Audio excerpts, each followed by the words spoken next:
Alright then, going out for a short ride. My first ride with my new bike, my Kawasaki Eliminator 450. Well, actually, this was my second ride.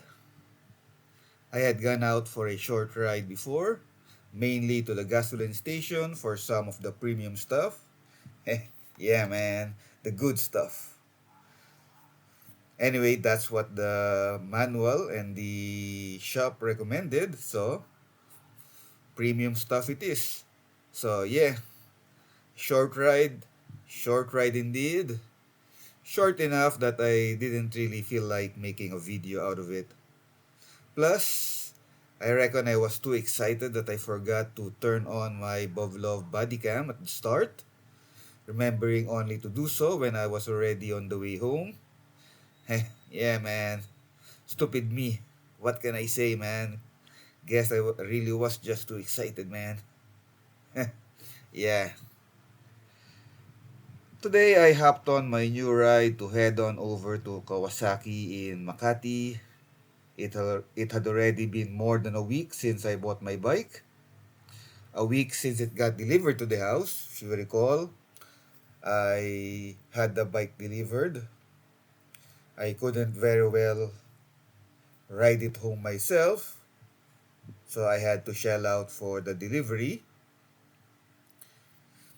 And I just received a message from them that the papers and the license plate for the bike were already available. Yeah, man. Yay! I got the message yesterday. It seemed that I could have gone to Kawasaki last Wednesday and gotten the plate and papers if I had if only I had checked my email earlier. But it was still all good, I suppose. I couldn't have gone in any case. You know, work and all that. Work, man. It is what it is. And so today it was. A good one at that. Sun out and shining. Not a rain cloud in sight. Well, knock on wood and all that. Yeah, man. It was definitely a good day for a ride. Thank goodness. A short one, granted. Short ride, that is. Granted, it was definitely longer than my first ride. But yeah, all things considered, it was still pretty much a short ride. Just riding through the busy streets of the metro. A couple of hours at most. And that's mainly because of the heavy traffic, man. Ugh, traffic.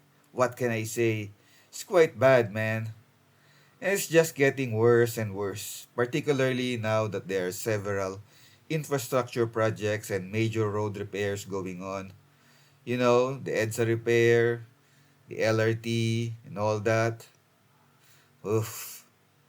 I can only thank God that it was still early in the day. If I had left home in the afternoon, it definitely would have been much worse, man. Much, much worse. I suppose an addition of an hour or even a couple of hours. Yeah, just a short ride, man. Just a couple of hours. That's both ways, man. To and from Kawasaki, Makati. Appearances aside, I'll be the first to admit that it won't be winning any beauty contests anytime soon. The Kawasaki Eliminator 450, I mean. It's a decent looking bike. One could even go as far as saying that it looked good. Granted, there was something that looked and felt off about the bike's appearance. In my opinion, at least. Yeah, something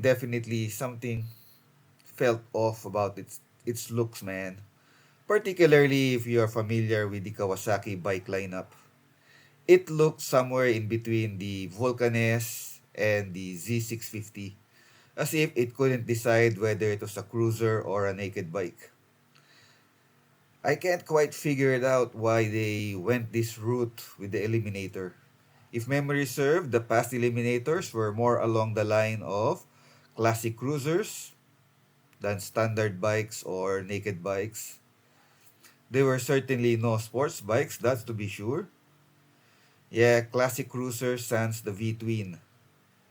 Now, there are some people out there that are of the opinion that the V-twin was a necessary component of what made up a proper cruiser, and that without one, you'd only have a bike with cruiser stylings, not a proper cruiser at all.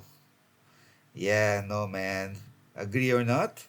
I'm on the latter camp, by the way, if I really have to choose. I ain't going that I ain't going down that rabbit hole, man. So yeah, let's leave it at that. Kawasaki maintains that it's a cruiser, so let's go with that.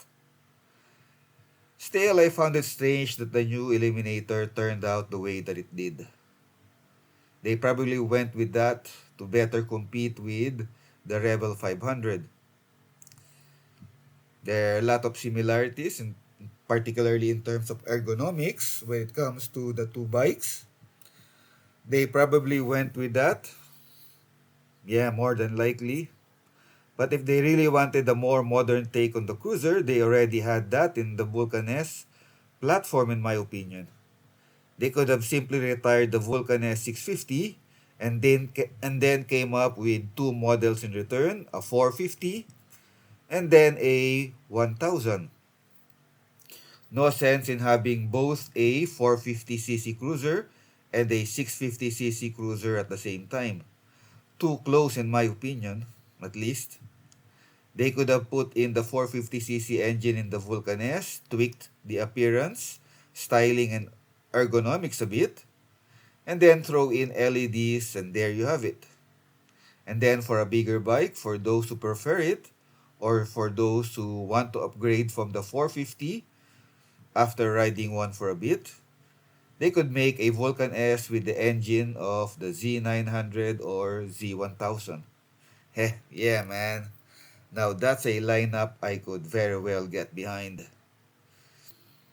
In fact, I had been waiting for them to come out with a 1000cc version of the Vulcan S. I like the looks of the Vulcan S.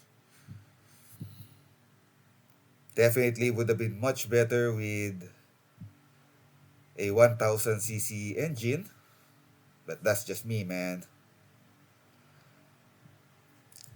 So with all that said, why did I go with the Eliminator 450? One would ask. Well, I'll get into that in a later video, I suppose. Yeah, you know, spread it out a bit for more content and all that. So that's it for now. Well, I would say one thing though. The Eliminator wasn't really my first choice for the next bike. I was actually aiming for a bigger bike, the Honda Rebel 1100, the DCT version. I just had enough in my funds for one, but then they went and ruined the looks of the bike a little with that stupid tablet they call the Speedo. Really ruined it for me, man. Made the bike look cheap. It's like, it's like they removed the old Speedo and simply left a bracket for you to put a tablet phone on it. That's what it looked like to me, at least. Yeah, that's just me though. All things considered, it wasn't a deal breaker. I could still have gone for the Rebel. But then, well, life happened. Had some unexpected expenses, what with the holidays and all that.